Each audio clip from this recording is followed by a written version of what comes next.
the people that you see me close to are like family. When I speak about Terrell, Diane, his mama was in the emergency room when my mama gave birth to me.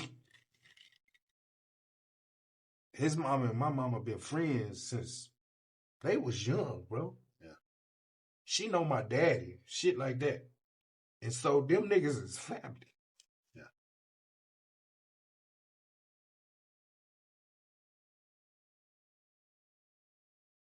Life is too short.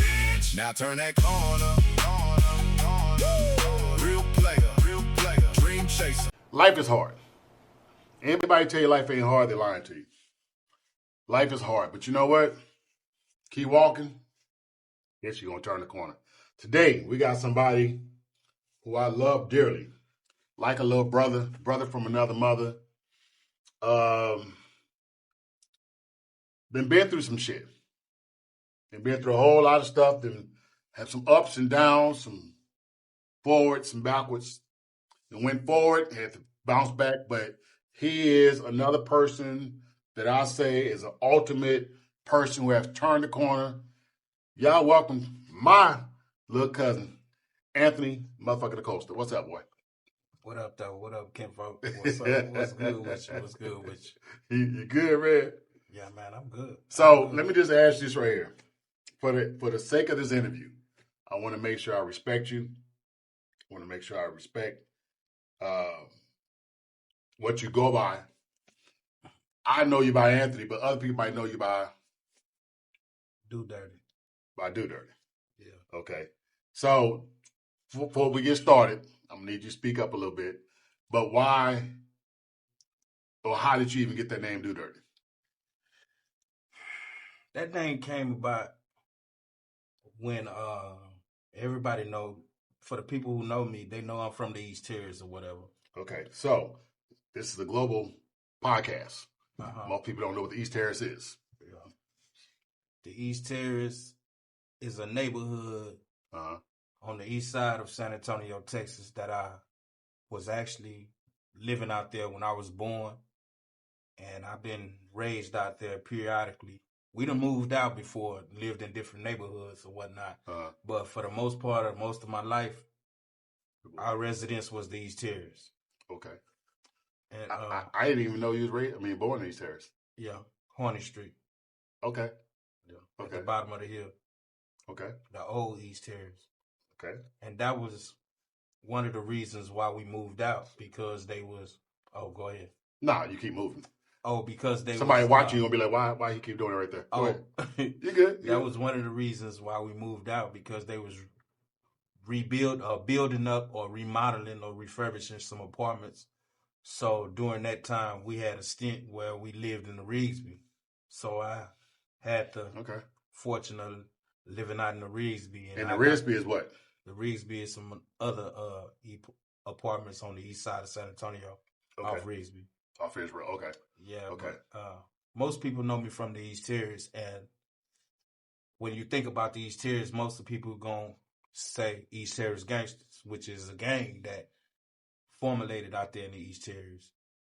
But doing the formulation of this, because I was there when pretty much everything was taking place, and one of my big homies, somebody I call a big homie. You know, a lot of people nowadays, they don't believe in big homies, but I still got some homeboys that I respect and I love that were older than me, and I consider them forerunners or whatnot, and so I still respect them as such, you know what I'm saying, especially if they ain't never done no fuck shit.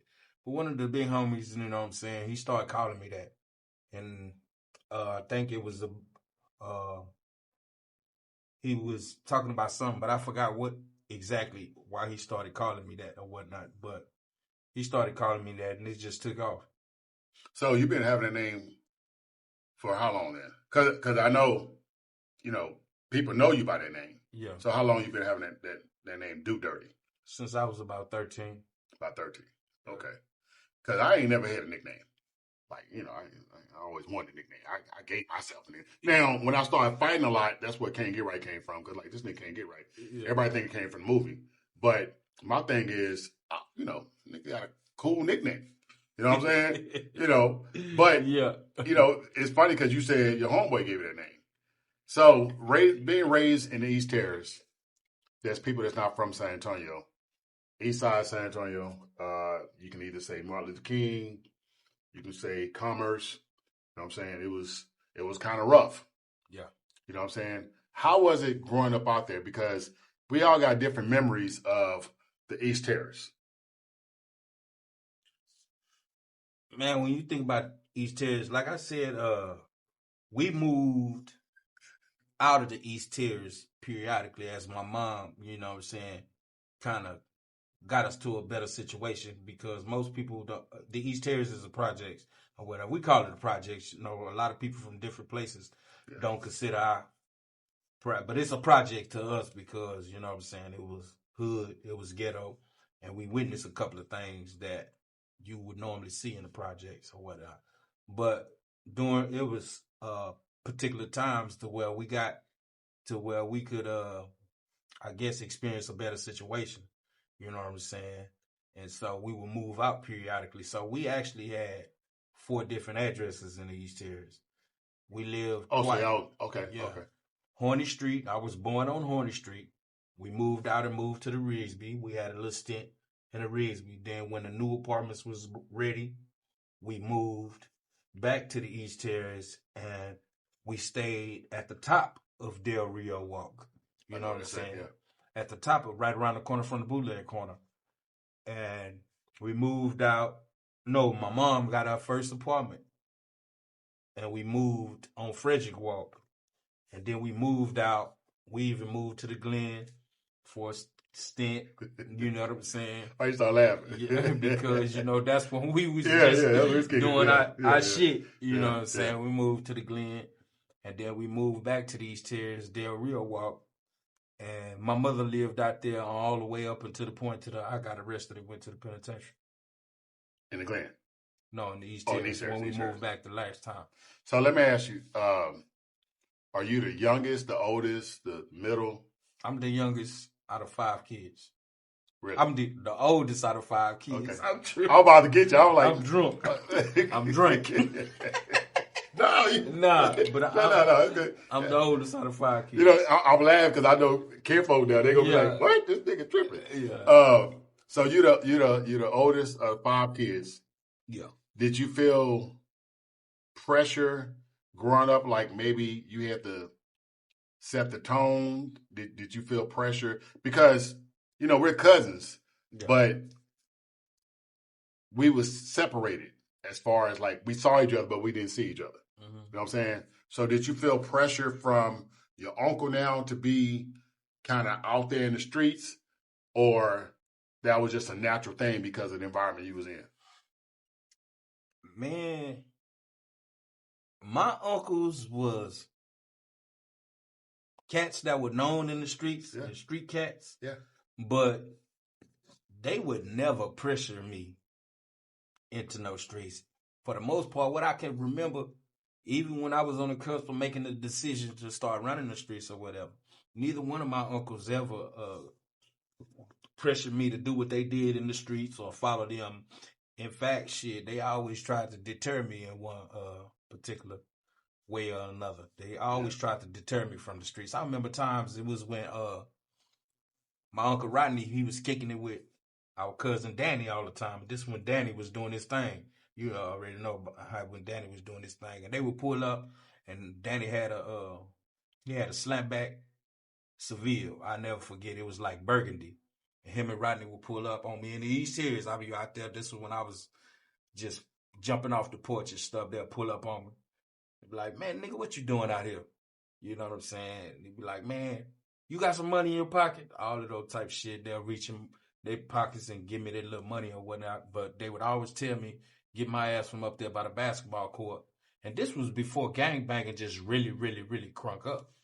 And so everybody that I ran across that as far as a male that was even if they even had some business in the streets, they never wanted to see me out there in the streets. Yeah. You know what I'm saying? They always deterred me. So that's And I'm asking that for a reason, because oftentimes we try to say our family pushed us into certain things, but I know our family. Yeah. You know what I'm saying? And shout out to the people that you just mentioned, because they've changed their life. They're doing great. You know, one was a pastor. He's doing really good or whatever. Rodney, I used to hate him. His dad, Big Mama House, he used to, him and Elwood, now used to beat me up. You know what I'm saying? You ain't gonna be, whatever, because we were Jehovah's Witnesses, I was square, whatever. But just the fact that, to say that, I appreciate you saying that, because oftentimes people say, well, if this person in my family was doing it, then it was just a personal decision that you made. From what it sounds like. Man, it's weird how it happened with us. Most of us, from when the inception of the East Terrace gang thing or the street thing for us started taking place, the core, it's a core group that we already had relationships with one another, because like I said, we was given birth to in this particular neighborhood, and we still got relationships right now to this day. Like when it comes to people like me, Terrell, Damone, Blue, and it's many, many more I can name. You know what I'm saying? Buddy, Graylin. It's many more I can name. But for the sake of time, I can't just name all of them. But most of us, we was pretty much born out here in this, and our moms had relationship with one another. Yeah. So we was already. So y'all was family. We was already like family. Yeah. And then I guess during the inception of when the Crip and Blood thing started popping off or whatnot, dudes was already in the streets selling dope or crack or whatnot. Crack had already hit. So I had already been familiar with the crack scene, because I also had a time where I lived in the sticks, in the Ells Village. You know what I'm saying? This was before the gang thing, though. So let me ask you right here. What time frame are you looking at? Because I remember for us, when the Crips and Bloods, because it wasn't Bloods, Crips, from what I remember. Mm-hmm. Only ones I remember, the gang members, was Raw Dogs and Fly Riders. Well, in the East Terrace, the Raw Dogs. Okay. Fly Riders was Pop Nim from the Rigsby. Okay. And Pop Nim had also been out there in the sticks, where the Elks Village. Morning View Oaks is the new name that it was, but it was the Elks Village back when we lived out there. We lived out there 2 times. Mm-hmm. So I have relationships with those dudes. Pop and my Uncle Rodney was best friends. Yeah. Duno, my Uncle Rodney was right there when Pop got shot. Yeah. You know what I'm saying? And so I knew them dudes. I was running around up under. The first thing I learned about drugs was from Pop. Walking feeling bad, leave feeling great. Next level barbers, we'll get that head straight. Set your appointment today. Don't have time to wait. No, we gonna debate. Old school feel, new school skills. We won't hurt your pockets. We all have bills. Clients are special. Clipper or sterile. Next level barbers will take you to the next level. And I'm not saying this to give it a bad name, but he taught me a good principle about it. You know what I'm saying? But that's a story within itself. I could go in. Yeah. But yeah. Well, and the reason I kind of wanted to say that, because there were times where, from the Wheelie Courts, and this is San Antonio, y'all. This is people that's from San Antonio understand, especially a certain age bracket, they're gonna understand what we're talking about. It wasn't Resby against East Terrace or the Wheelie Courts against the Glen. We all was cousins. Most of us was kin to each other, whatever. I can go out and spend that at your house in East Terrace. Then I can go to Huntley Park. You can go to Skyline. Yeah. You can go to Delcrest. Like, it wasn't none of that.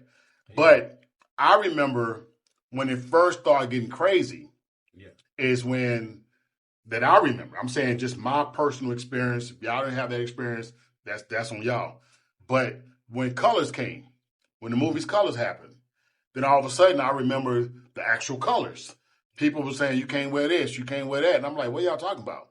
You know what I'm saying? Because like you said, before that, it was just the Raw Dogs and Fly Riders. You know what I'm saying? Shout out to my boy who rest in peace, L Smooth. You know what I'm saying? Leonard Long. Like, it was cats that had our back. And then, we was in the Glen. Yeah. We was on what we call Nigga Street, Glen Miss. Yeah. You know what I'm saying? So all that stuff was just different back then. Yeah. And then it seemed like the pressure came because crack came. Yeah. The gangs came.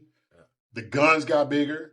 You know what I'm saying? I remember, I think it was 1994, San Antonio, 93, 94, I think we passed up L.A. for drive-by shootings. Yeah, it was one of those years early, but I was in the penitentiary by then. But I'm saying that it had started to get bad. Yeah. You know what I'm saying? So what I want to talk about with you is when you went to jail, when you went to prison, what age did you go? We don't want to talk about what you did to get you there. Yeah. Because we don't want to bring up any bad memories for somebody who might be associated with that situation, all right? Yeah. If that's fair. Yeah, that's fair. But what age were you when you went, and how much time did you get?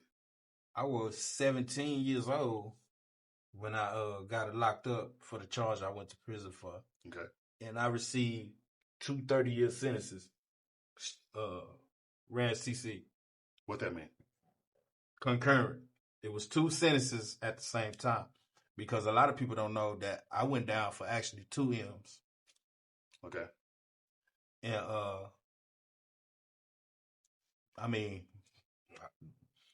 I got 2 30-year sentences ran concurrent, meaning that I was serving both of them at the same time. So the way that works, and I'm only asking for myself and for people who may not know, okay?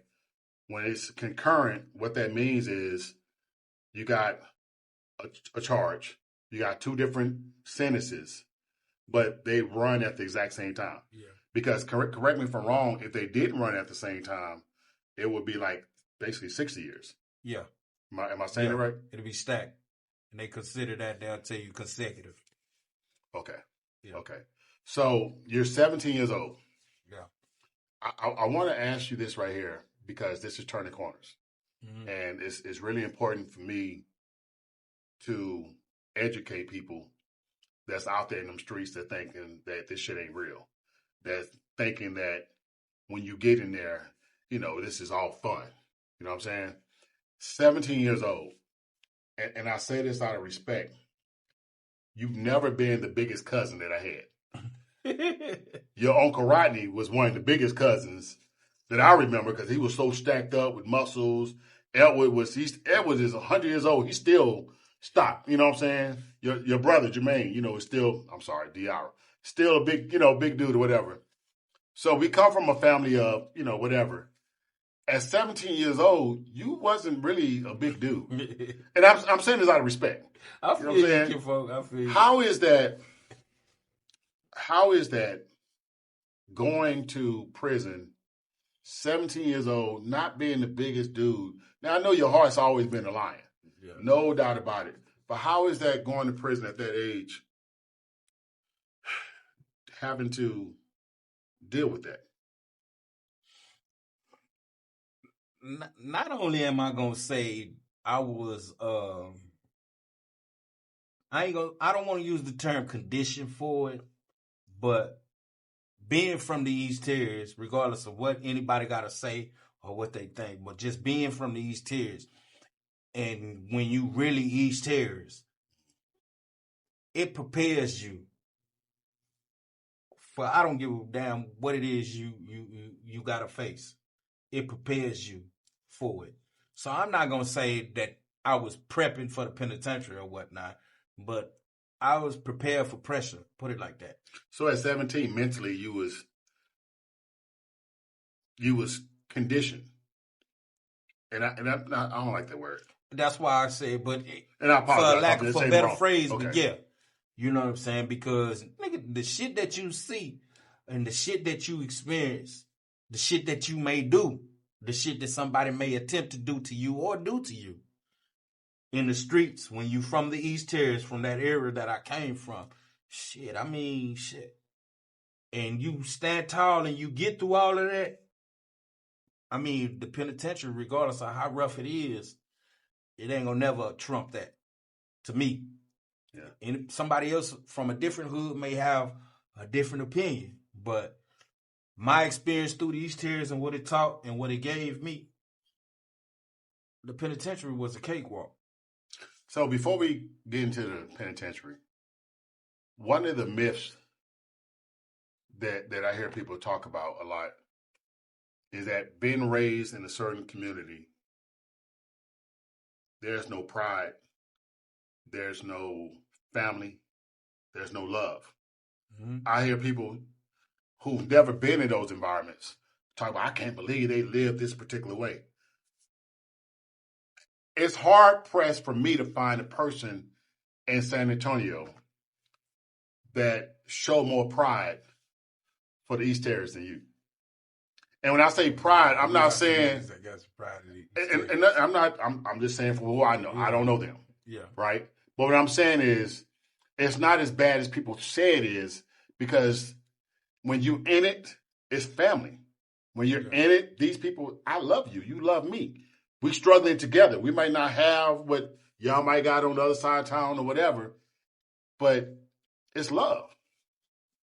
I think with me, kinfolk, it's like you hit it on the nose when you say family. A lot of the people that you see me close to are like family. When I speak about Terrell, Diane, his mama was in the emergency room when my mama gave birth to me. His mama and my mama been friends since they was young, bro. Yeah. She know my daddy, shit like that. And so them niggas is family. Yeah.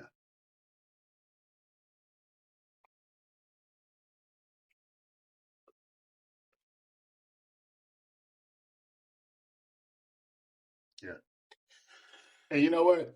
I think it's important that people understand that just because you may not have blood, the bond that you have, because let's be real, sometimes going through shit create a better bond. Because I know you're not there for that bullshit.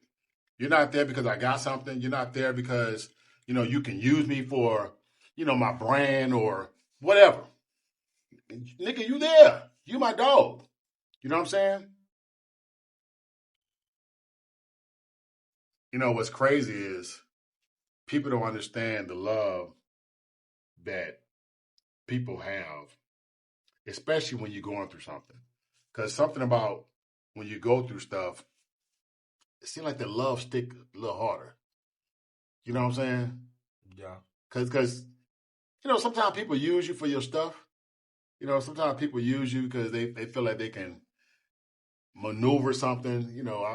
I've been used by some women. I've been used by some dudes in this industry or whatever. Some people that just wanted to use my name to put it on the flyer or whatever. Like, I even had people put me on the flyer that didn't even pay me. Like, nigga, wait, man, I ain't say yes. You know what I'm saying? But they sold tickets. You know what I'm saying? So, shout out to your family, man. That's thicker than blood. You know what I'm saying? Thicker than blood. Yeah. So I do understand that the environment that you came from helped shape and mold you getting into, once you got to the penitentiary, like, you may not have been as afraid as somebody else. Yeah. But at 17 years old, there had to be some type of uncomfortable moments. Just at least going in saying, I'm going to be away from my family. Like, when the judge told you had that much time, do you recall what was going through your head? Because I can't imagine somebody saying, you got 30 years, nigga. I'm not going to lie to you, and it ain't no cap. At 17 years old, when they told me I had 30 years, they pump your head up. At that time, they was doing 1/4 of your sentence in TDC. So they was pumping me up as to where I was only going to be gone for 7 years. So I was looking at that like I'd be home by the time I was 24 or 25. So it really wasn't no big thing because you got to mind you, I'm a 17-year-old gangbanger now at this particular time when this happened.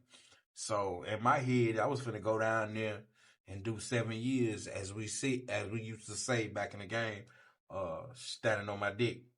You know what I'm saying? Yeah, I can do 7 years on my dick head. That's how I felt. I'm not gonna lie to you. Wow. But okay. That was my mindset.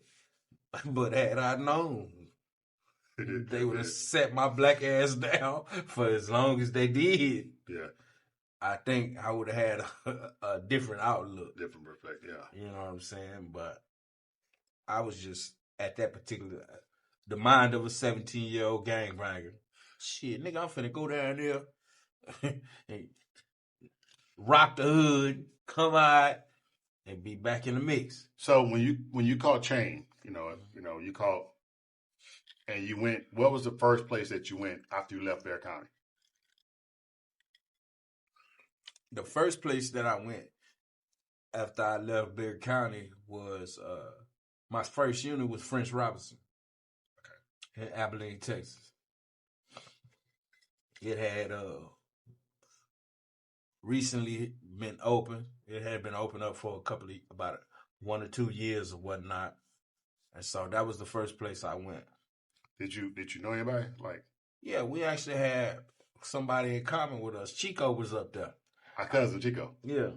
But they called him Zigzag. For real. Yeah.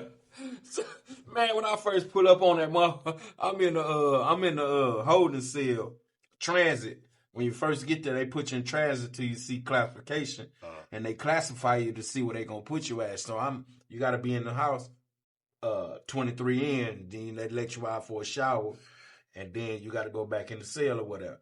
So I'm in the cell. Some dude pull up on me, SSI, which is a janitor. He pull up on me and he talking about, man, who over here named DuDirty? I'm like, what's up? He say, man, here.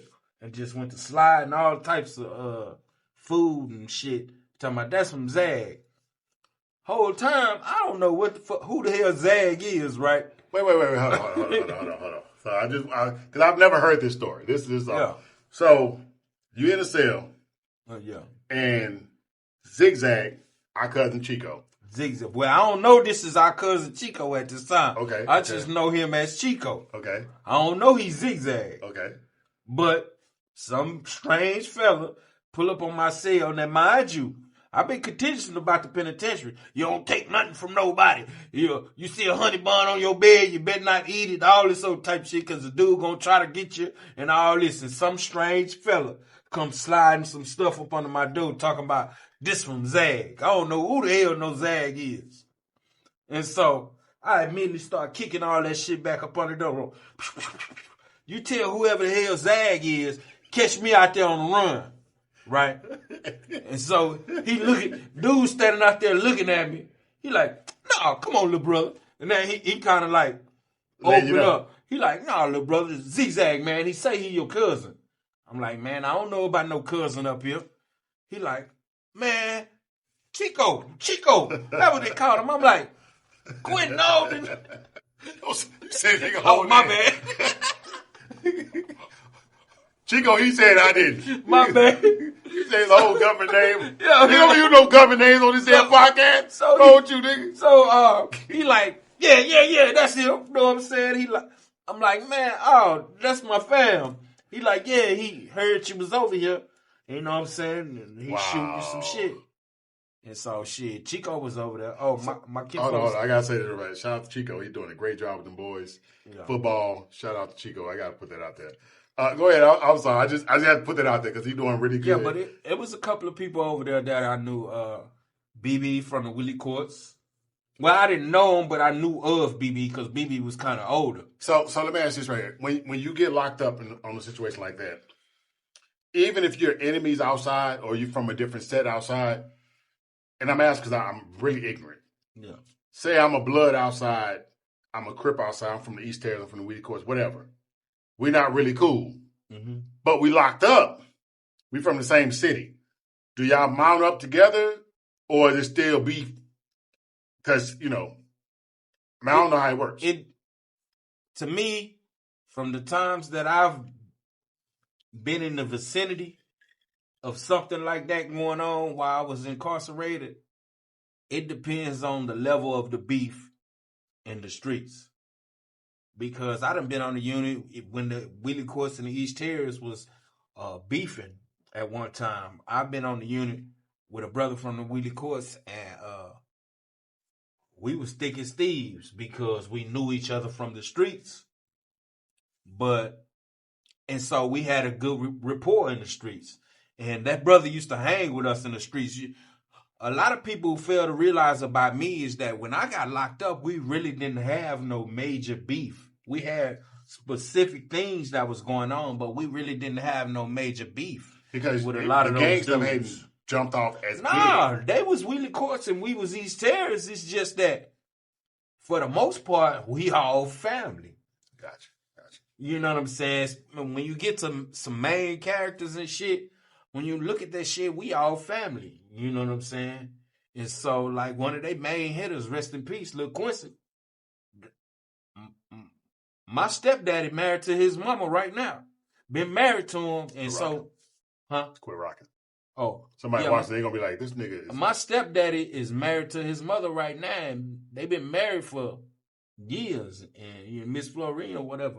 But Lil Quincy was like a brother to me. So even though you're from a different set, different hood, yeah, down there it's kind of like everything. Like even if you're not. Grab your keys and follow me, no worries. Hey, they have security. Where we going to my favorite place? Where's that horizons and more? I work hard all week. It's time to unwind. Give me a drink and a piece of mind. Need to go to where the grown folks play. 30 and up, only no kids today. Only one place I'm going. Great crowds for show. Meet some good people, horizons and more. Gonna dance tonight, I'm on the patio. The vibes are right. Hey, Mr. DJ, yeah, you all play my song. Been in the house for way too long. Gotta let my hair down. Have some grown folk talk in the safe town streets now. Follow me. Let's go. Right. So say you hooked up with a vato that's from a different set or whatever. Because you're from San Antonio, you still cool or is it? I mean, I'm curious. Like say if you're not black, say you from the West Side, do you just click up because you're from San Antonio, or that really don't mean anything? I mean, you can. I mean, you can, and it does happen because I had a essay that I knew that was real cool, and me and him got to the point that we was damn near like brothers or whatnot down there. You know what I'm saying? So you can't. I mean, it just depends on the individual. You know, everybody's experience is different. Yeah. You know. Do you think going so young was a benefit for you, or it hurt? You know what I mean? Because say, for instance, if I go at my age right now, I don't know if I could mentally deal with it. Because life is different for me. You know that old saying that we was always taught that, I always heard that they say, God ain't gonna give you a burden that you don't have the strength to bear. Mm-hmm. I kind of look at that and I gotta say that I'm not gonna say destiny or it was meant for me to go through those hardships. Whatever. I mean, that was my experience. You know what I'm saying? From the penitentiary to the juvenile, whatever I did or whatever I went through. And up until this point, it done got me to where I'm at right now. Gotcha. And so I don't know if I'm not gonna say destiny for people or whatever. And I don't even mean destiny. I just mean because it seems like, and I could be 100% wrong. I've heard people that go at a younger age, and it seems like they adjusted more quickly because they was young already. And then I hear people that on the other side of it went maybe 30 years old, and they had already went through certain things. Like, for instance, at 17, I'm like, did you even have a driver's license at that time? No. You know what I'm saying? Like, had you even learned how to drive at that time? Yes. You bad. You do. Selling cars. Yeah. Shout out to that Chico character too, as I caught my first case. He taught us how to steal cars. He taught me how to do a screwdriver. He taught me how to steal cars. He taught me the same thing. Kimbo gonna find both of us in the interview. Okay. So let's go here for a minute. So you went, you did your time.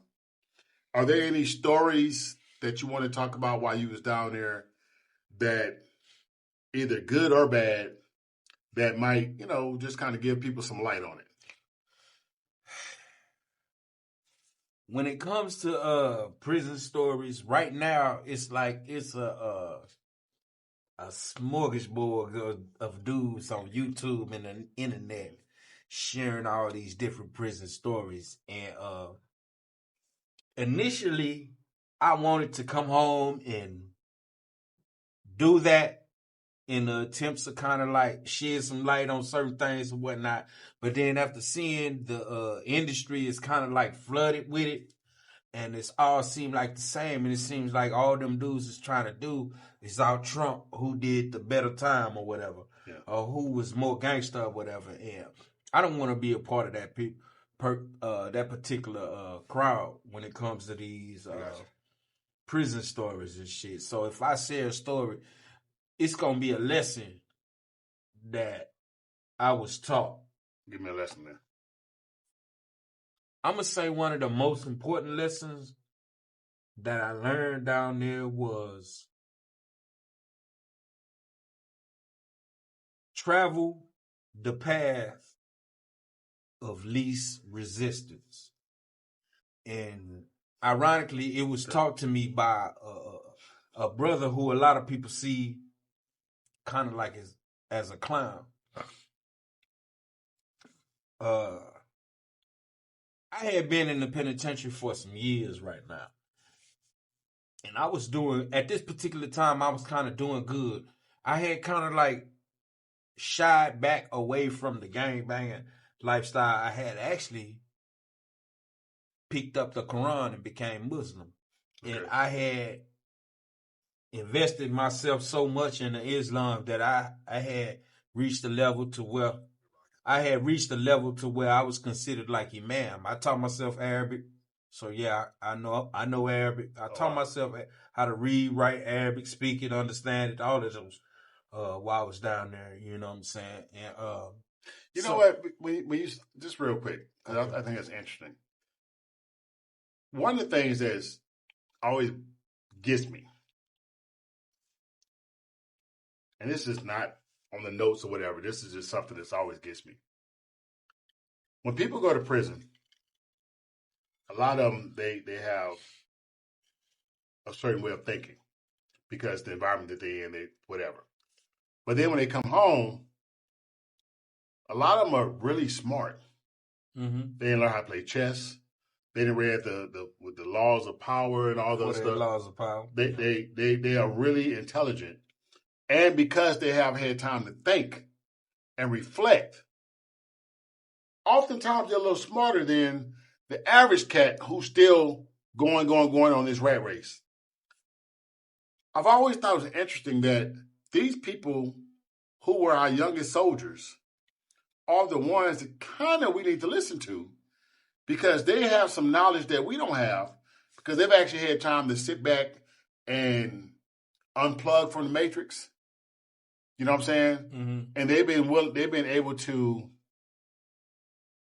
learn some things that we haven't. Yeah. But because they have that mark on them, because they've done some time or whatever, although we don't say that about the president,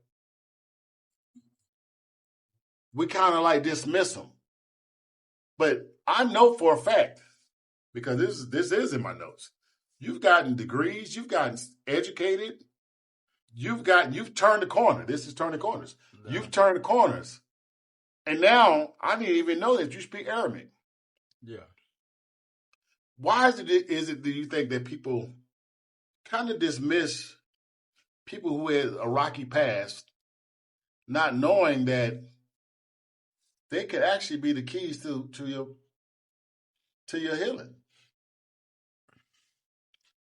I can't answer from the perspective of the person that is opposing, but I can only answer from my understanding of what I feel like now. Because when I first came home, I'm not gonna lie to you, fam, it was a bunch of people who was willing to invest in me and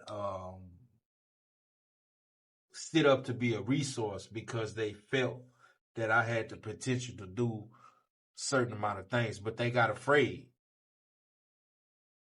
And one of the biggest reasons why they got afraid of me because they felt like I was too, I'm gonna say, connected with the East Terrorists. Okay. In order to provide me with their resources or whatnot to get off my feet and get my ground and push forward to where I could sit back and dispense information or whatever, because that's all I can do. But, so you think they was afraid of you because they of felt your like connection? I would have been a hindrance, maybe? No, I would have been a waste of time because I was still too connected to the East Areas. And they were just looking at it as from the gangbanging point of view. Yeah. You know what? And it's interesting you say that because they're coming home. First of all, let me say this. I gotta ask this. I've always wanted to know this, and I've never asked anybody. What did it feel like when you knew you had a date to come home? Because I don't know what that's like to know that, okay, I'll be home for Christmas this year. I don't know what that's like. I have no idea what that even feels like. I had got to the point to where I had felt like, all right, nigga, you finna do the whole 30. I'm not gonna even lie to you, bro. I got you. No cap. I had set in my mind that when I hit my 25-year mark, it's set in my mind that, nigga, you finna do the whole 30. So I had... So hope was gone for early release, parole. Man, come on. I mean, I don't know. I've been gone since 1992, and here it is. I'm 20 years in my sentence, 25 years in my sentence, and they still ain't let me go. And I done been up for parole all these goddamn times. See the system play games so much to where they play semantic with words, and if you don't know no better, you'll get caught up in the trap. My sentence was non-affirmative finding of a weapon. Being that non-affirmative finding of a weapon. Okay. That was my judgment. I ain't never heard that shit before. Meaning that it was considered in Texas what they call non-aggravated. This is before they had all the 3G laws and all that shit. Meaning that non-affirmative finding of a weapon is not aggravated. Saying they're not going to treat it aggravated. Meaning that after you do, I forgot what percentage amount of time you're supposed to come home. You're eligible for parole. Don't mean you're going to come home. It just means you're eligible for parole or whatever. And so they basically tricked my dumb ass into, when I got convicted, they tricked me into signing for a cap or whatever, because they was talking about life, but they tricked me into signing for a cap, for a 30-year cap on my sentence, meaning that no matter what happened during the sentencing phase, they can't go higher than 30 years. You know what I'm saying? Even though they gave me the max. So did you have a lawyer? Yeah, I had a lawyer, but it was an old court-appointed lawyer. I don't know. I'm asking. I don't know. Old court-appointed judge. He was a good dude, though. You know what I'm saying? But he did what he could. or whatever. He did what he could or whatever at the end of the day, but they swindled me. But I guess it was all in the plan or whatever. And I signed for a 30-year cap. And meaning they can't, no matter what happens, I'm going through the sentencing phase, but no matter what happens, they can't go no higher than the 30 years. And then, like I'm saying, I'm not stupid, nigga. I'm facing 2 M's. One of the M's I can't do nothing about because I don't even want to get into that. Right. But the one everybody know that from the basketball court, I'm like, nigga, this was broad daylight. So let me ask this right there. Let me ask this, because we want to talk about the other side of it, because we was talking about you coming home, right? When you knew you was coming home, let's talk about the first time you at home. Because one of the cousins you talked about, and we're not going to say his name again, because he's going to curse both of us out. One of the cousins that came home, I actually picked him up from the bus station. Me and rest of soul, my Aunt Alice, we picked him up from the bus station. And he thought I was selling drugs. I put him up in a Mercedes. I'm like, man, I'm working. Like, you've been gone for a while. You know what I'm saying, Kinfolk? What was it like heading back home? Were you nervous? Were you excited? Like the first time you seen your people, were you like, damn, everything has changed? I'm asking because I don't know. I mean, I was excited. I am not gonna lie. I was excited to see my people, and the first person I saw in the family was my mama, and that was a blessing, a beautiful thing. And I actually because I had to go to a halfway house, and so I actually got to ride the Greyhound bus all the way from Abilene, Texas to San Antonio, just me and my mom. Oh, so she came up there. She rode the bus all the way to Abilene, Texas to be at the bus station because where I was, they dropped me off. They drove me from Brownwood, Texas, because I was in a 6-month facility for the parole stipulation that I got. I had to go through 180 days of reentry programs before they put me in society. And so they sent me to this facility in Brownwood, Texas. And so the biggest place where they had a bus station at was Abilene. So they drove me to Abilene and dropped me off from there. My mama rode the bus all the way up there to meet me in Abilene, Texas. That's cool. And rode the bus all the way back to San Antonio with me. That's cool. That's cool. And so that was the first person I saw, and I was excited. So I remember, and I'm only going off of memories, and he would probably have a different memory. Mm-hmm. When I took him home, we stopped at HEB and on Foster Road, and I remember him looking around like I did you know what I'm saying, like a little kid. Man, look, when they dropped me off at the bus station in Abilene, my mama and them hadn't made it up there yet. Mm-hmm. My mother and them hadn't made it up there yet when they dropped me off. So I had a little time. Now the TDC officer that was in the van, he was telling me that he couldn't leave or whatever. And he was trying to convince me it was a Walmart and an HEB like right across the street from the bus station. And I was like, man, I'm finna go to the Walmart and buy me some T-shirts and hygiene and stuff. I know I gotta go to this halfway house, right? And so he was like, well, get in the van. And I'm like, nigga, I'm not TDC property no more. Fuck you. You know what I'm saying? You can't do nothing. So he calling the warden of the unit, and the warden telling him, technically he right. You can't, long as we just supposed to be here when the bus pull up so we can let the people know whether or not he got on the bus or not. That's all our job. You technically though. So I walked across the street to the HEB, and when wait, hold on. So he was trying to stop you from like? No, he felt like that he was a TDC officer, and so his job was I done made parole already. So technically they ain't got no holding on me, but he was supposed to sit there and because TDC done paid for a bus ticket for me to get to the halfway house to Corpus. Mm-hmm. And so I had 24 hours to get to the halfway house in Corpus. And so TDC looking at it like they have to, they said the dude was sitting at my bus come, because I had a 2-hour layover. I'm waiting on the bus to come.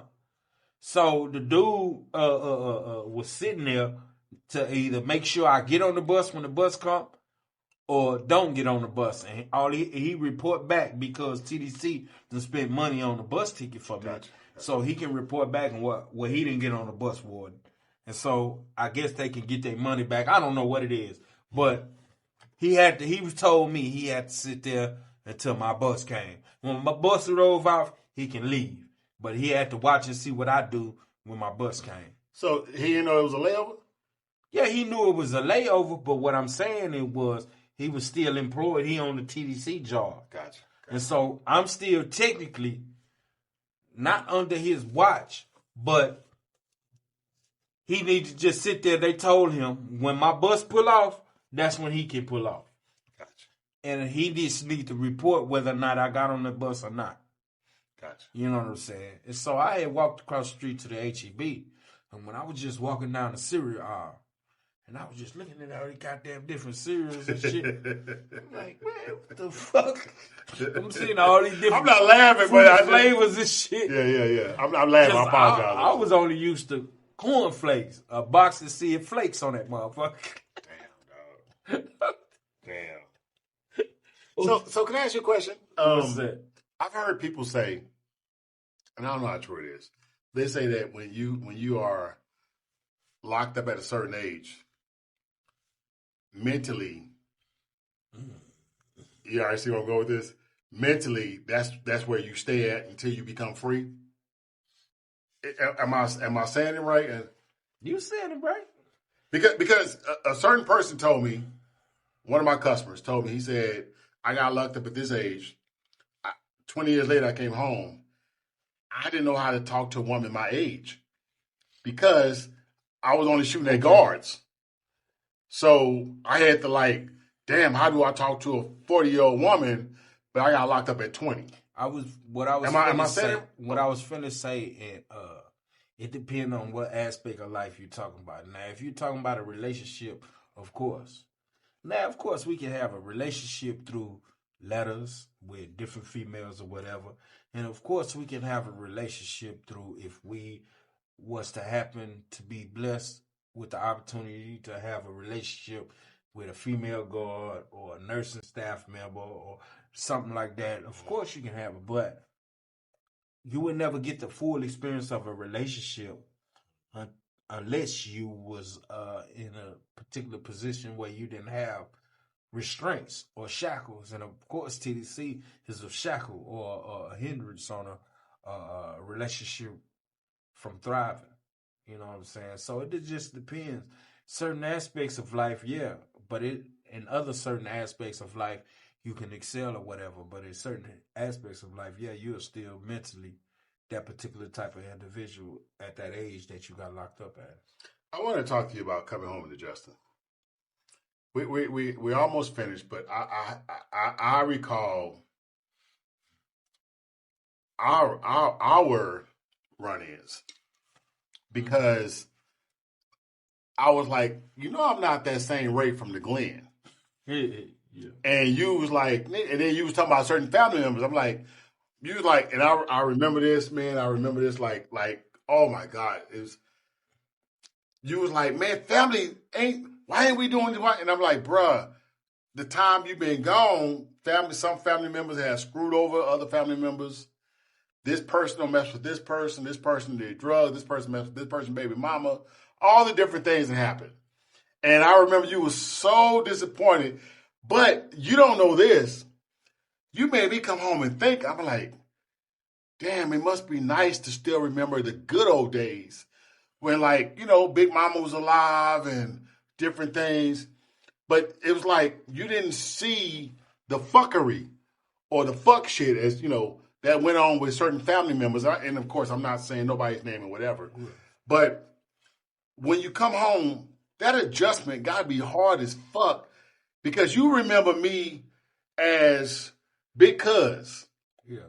You didn't see the 20s, the 30s, you know what I'm saying, the different shit. You've heard stories probably, but you didn't see that. How the fuck do you adjust to that, especially leaving at such a young age?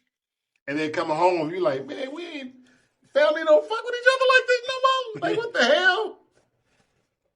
For me, I mean, I just saw.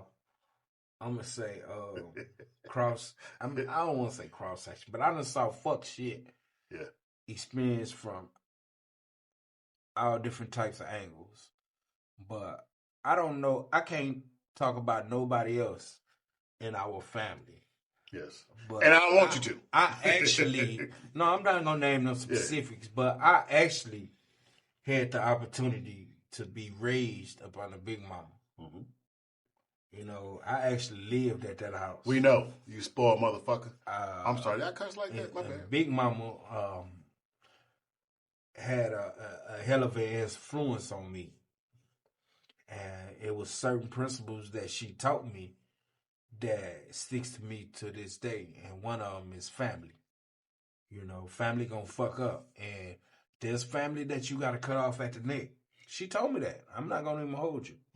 Big Mama taught me that, but also Big Mama taught me that family is important, and so I just people gonna be them. I don't know the experiences. I've been gone, and I just love to enjoy the fond memories that I have of our family. You know what I'm saying? Everything else that I'm not. I don't want to shit on them or whatnot, but I just don't want to, you know what I'm saying? And so I still see us as who we was when I was a kid in so many ways or whatnot. But I had to learn that a lot of people don't accept that or want to live with that. But I'm not tripping. You have your reasons, and more power to you. As long as you love me when I show you love, I'm not tripping. Yeah. It's important with what message, and I know this is a loaded question. What message, why are you laughing, dog? What message would you give a 16-year-old Anthony at your age now? What message would you, if you had a machine where you can go back and say, hey, bro, what message would you give? I'm talking about before going to prison or whatever. What message would you give to yourself back then? Knowing what you know now. I know. It's a great question. I'm good at what I do.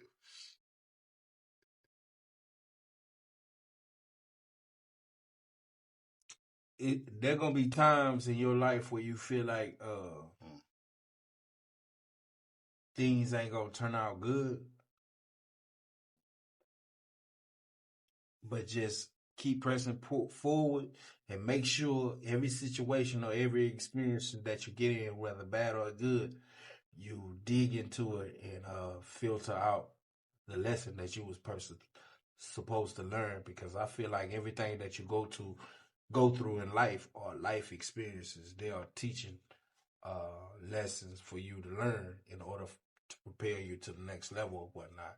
So yeah, it's gonna be all right, but I mean, you're gonna go through some shit, but it's gonna be all right. You're gonna make it through. You know what I'm saying? Because I like that. I mean, that's no. I love that. I think Tupac said, "Make it through the night. There's a brighter day." Yeah. You know what I'm saying? So because this is Turning Corners, and I'm so proud of the man that you are, because I've seen you part of your journey.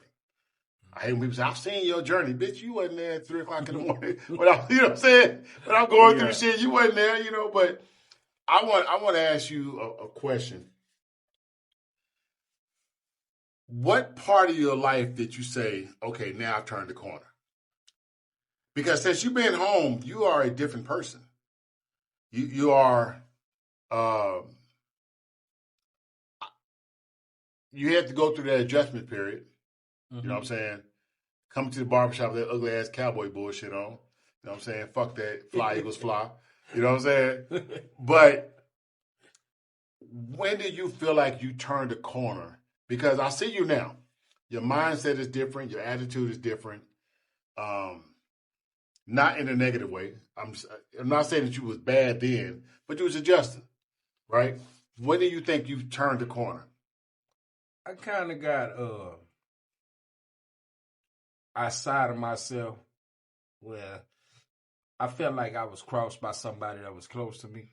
Gotcha. And when I saw the things that I was doing or whatnot, as a result to what I felt, the offense that had occurred to me, I realized that a lot of the shit that I was doing wasn't really manly. Gotcha. You know what I'm saying? I was doing some bitch shit. Put it like that. You know what I'm saying? And so you went through some shit. You said it, I didn't. I'm just so don't jump on me. Niggas like to say they keep it 100 or whatever, and a lot of times niggas don't want to keep it 100 when it's dealing with themselves. Yes, sir. Yes, you know what I'm saying? Yes, they sir. want to placate their ego and emotions and shit. Yes, sir. Yes, sir. When you really about progress, you know what I'm saying? If you being a bitch, you go, nigga, you was being a bitch. Yeah, you was being a bitch. You was being a bitch. And nigga, so, when I just really thought about it, and this happened a couple of years back. Yeah, this ain't even no recent shit. No, that's happened some years back. Yeah. But when I just really thought about it, I said, you know what? You was a bitch. You know what? You said that shit, I didn't. And make sure I put that out there. I ain't say none of that shit. So don't fuck me up. I can't fight. I got asthma. So what's one thing, can't vote. What's one thing, and I ask every guest this, what's one thing, one part of your life where you just can't get right? I don't give, look, it can be cooking chicken. It can be you can't iron. It can be you can't parallel park. What is something that you just can't fucking get right? Oh shit! I want to be honest, but I want you lying. I'm just not sure about how honest that. Say it, nigga. Say it. We here. Okay, I'm gonna be honest. You know, when you in the penitentiary for as long as I have, and me and one of my homies, we talk about this shit all the time. One of our biggest downfalls that we can't get right.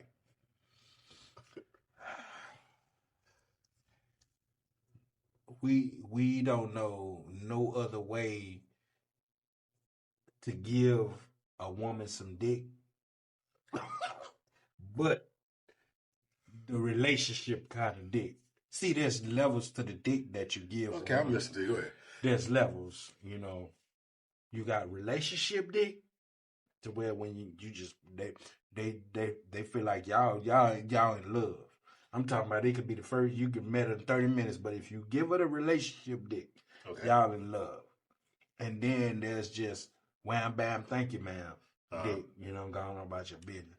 When you in prison and if you ain't had the fortune to have relationships with female guards and staff members and all that, I don't know what I'm saying. And I was fortunate in certain areas and whatnot, and I was able to do a little bit. But you know, some niggas have where they whole prison term they doing that. But me, it was just here and there. But all you be thinking about is when you get out and you put that hammer on somebody. And so the only way we know how to do it is this relationship dick. We be putting down all the way, nigga. Man, so let me just understand it. That's why I just can't get right. I'm slow.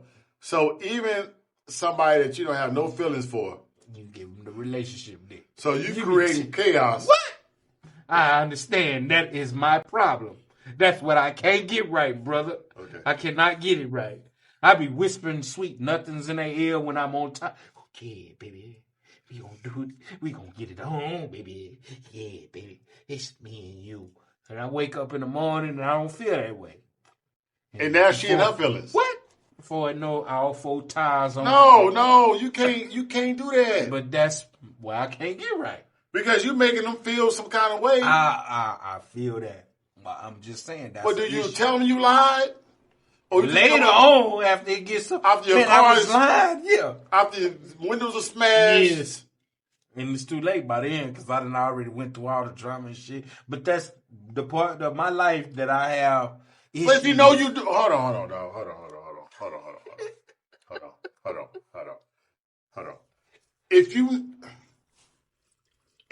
If you have learned your lesson from the chaos that it brings, why keep doing it? I have learned my lesson up to this point, but previously, the one lesson that I had. No. And I noticed that. Hold on. I ain't gonna let you get away with that because I just asked you what's something that you can't get right, and you said that's this. why I couldn't get right. No, I ain't saying something you couldn't. That's past tense, nigga. You educated. You said I can't, so that means you still doing that shit lying. No, I've been chilling lately. I ain't gonna lie. You can't put the thumb in the booty and tell them you love them. I've been chilling. I'm sorry, lately. I didn't mean to say that shit. I've been chilling lately. That shit out, I've been chilling lately. Been staying at home and yes, staying out the way. Yes, so don't get your ass in trouble. That's the one thing, man. Oh man, it's stories galore. But I don't even get to go there. But listen, okay, before we end, I gotta ask a question. That's important. Probably one of the most important questions I'm gonna ask you tonight. What the fuck you think about LeBron going to Philly, man? Do you care? You know what I'm saying? Because I'm Spurs all day. I really don't care because I'm a Spurs fan. But when it comes to LeBron, because I be having this heated discussion with our kinfolk, Packy, all the guys. I know, I've seen them live. That's why I asked you. Even kinfolk would say, I had this discussion. They LeBron fans or whatnot. And I don't dislike LeBron or whatever, but I just don't like how he play basketball. I mean, it's as simple as that. You know what I'm saying? To me, Jordan was all there is when it comes to basketball. So who's the GOAT? To me, it's Jordan. You put Jordan over Kareem? Yeah. I got your ass right. And the reason why I'm saying that is because Kareem, to me, his style of play was, he did what he needed to do. He got the business done, and I'm not saying that he's a trash player as well as I wouldn't say LeBron is a trash player or whatnot. But his style of play, sky hook, block some shots, it wasn't something that I'm just want to just. So when it came to MJ, so hold on, because I'm a Kareem. To me, that's my GOAT. All right. Greatest in high school, 4 championships. Greatest in college, championships. They told him you can't dunk. He created a skyhook that to this day you can't stop. Mm-hmm. LeBron ain't created nothing. Jordan ain't created nothing but some great shoes that I got on. Yeah. Man, Jordan had everybody wearing one the thing on that one leg with the He had what the hell? No. I'm not saying Jordan wasn't Jordan. All types of shit. But let's be honest though. If I could be like Mike. No. What? First of all, I'm gonna say this: Michael Jackson dunked on Jordan. That was a commercial, bro. Life is too short. Now turn that corner. Real player, dream chaser.